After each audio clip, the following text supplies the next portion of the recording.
Ndugu wanahabari, katika kipindi tajwa kwa maana Januari hadi Machi 2025, TAKUKURU mkoa wa Rukwa tumefuatiliaje utekelezaji wa miradi 15 mbalimbali ya maendeleo yenye thamani ya kiasi cha shilingi bilioni 6,268,476 ili kubaini ubora na thamani ya fedha ya miradi hiyo.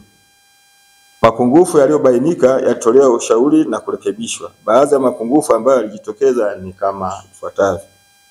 1. Miundombinu kutokujengwa licha ya kuwepo katika mikataba. Mfano, ujenzi wa retaining structures katika miradi mbalimbali ya barabara. 2. Baadhi ya wazabuni wa bidhaa na vifaa kutokutoa risiti za kielektroniki kwa maana EFD, hali iliyochangia serikali kupoteza mapato. 3. Utunzaji mbovu wa vifaa vya ujenzi, hasa zile zinazoharibiwa na mabadiliko ya hali ya hewa, mfano saruji na mbao. 3. Ndugu wanahabari, kipengele kingine ni elimu kwa umma, kwamba kwa kipindi tajwa kwa maana mwezi Januari hadi Machi 2025, TAKUKURU mkoa wa Rukwa kwa kipengele cha elimu kwa umma tumefanikiwa kutoa elimu ya madhara ya rushwa katika jamii pamoja na athari za rushwa katika uchaguzi katika kuelekea uchaguzi mkuu wa mwaka 2025 ambao unatarajiwa kufanyika mwezi Oktoba mwaka huu wa 2025 katika vijiji vya Mwaje, Karasasi, Mombo na Chipapa. Vile vile tumefanikiwa kuwafikia wanaklabu wa klabu za wapinga rushwa 74 katika shule za msingi na sekondari. Pia tumetoa jumla ya semina 26 kwa makundi mbalimbali.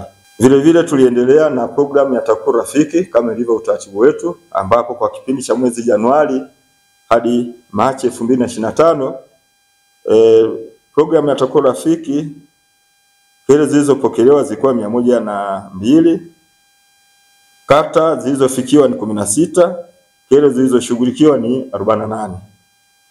Lakini vile vile tuliendelea na majukumu mengine yakiwemo ya uchunguzi na mashtaka.